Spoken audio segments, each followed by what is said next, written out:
السلام عليكم ورحمة الله. بسم الله الرحمن الرحيم. طيور الجوارح. الجوارح وهي رتبة من الطيور تضم معظم الطيور التي تتغذى على الفرائس بشكل يومي، مثل طائر الباز والعقاب والنسر وغيرها. مشكلة 225 نوعا ينضم تحت هذه الرتبة. عفوا 225 نوعا ينضم تحت هذه الرتبة وهي رتبة الجوارح. وقد كان يعتقد بإدراج الصقور تحت هذه الرتبة، ولكن كان الاتفاق على فصل الصقور في رتبة غير رتبة الجوارح وهي رتبة الصقريات. وقد أظهرت بعض الدراسات الحديثة للمادة الوراثية الحمض النووي البوزي منقوص الأكسجين أن الصقور ليست قريبة أو مرتبطة برتبة الجوارح، بل هي في الحقيقة أكثر قرابة للببغاوات والعصفوريات. وقد تبنى هذا التقسيم الاتحاد الأمريكي لعلماء الطيور بقسميه الشمالي والجنوبي، والمجلس العالمي لعلماء الطيور. وقد قام المجلس والاتحاد الأمريكي الشمالي أيضا بضم نسور العالم الجديد لرتبة الجوارح. أما الاتحاد الأمريكي الجنوبي قد قام بتصنيف نسور العالم الجديد في رتبة منفصلة.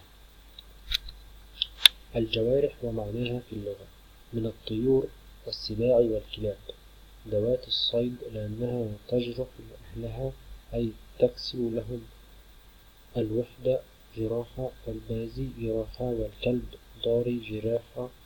جوارح الإنسان أعضاؤه وعوامل جسده كيديه ورجليه.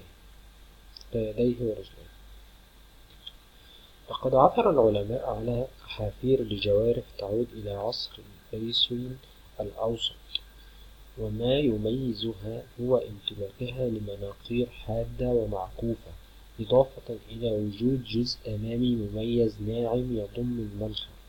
أما أجنحتها فطويلة وعريضة وملائمة للطيران المرتفع.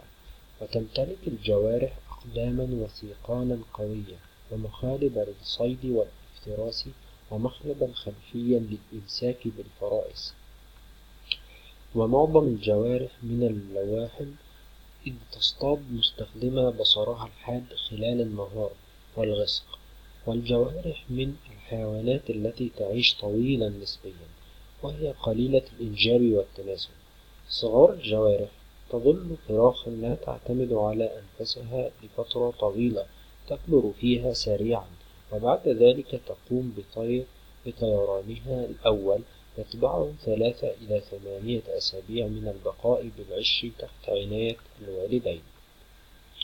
وتظل غير بالغة جنسيا لمدة 1 إلى 3 سنين. وهناك اختلاف واضح بين جنسي الجوارح من حيث الحجم، فقد يصل وزن الأنثى إلى ضعفي وزن زوجها الذكر.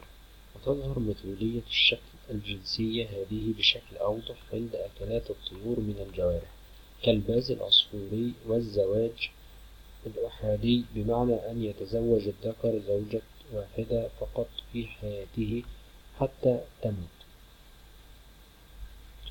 هو الشكل السائد من الزواج عند الجوارح.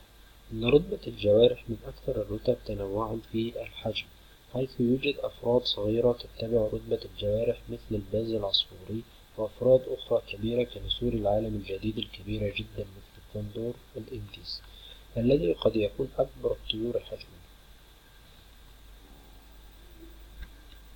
الفصائل التي تدرج تحت رتبة الجوارح هي البازية، وتشمل العقبان والنسور، نسور العالم القديم، والباز والحدائق، نسور العالم الجديد، ومنها الكندور، الشماط، طائر الكتان. إلى لقاء آخر إن شاء الله.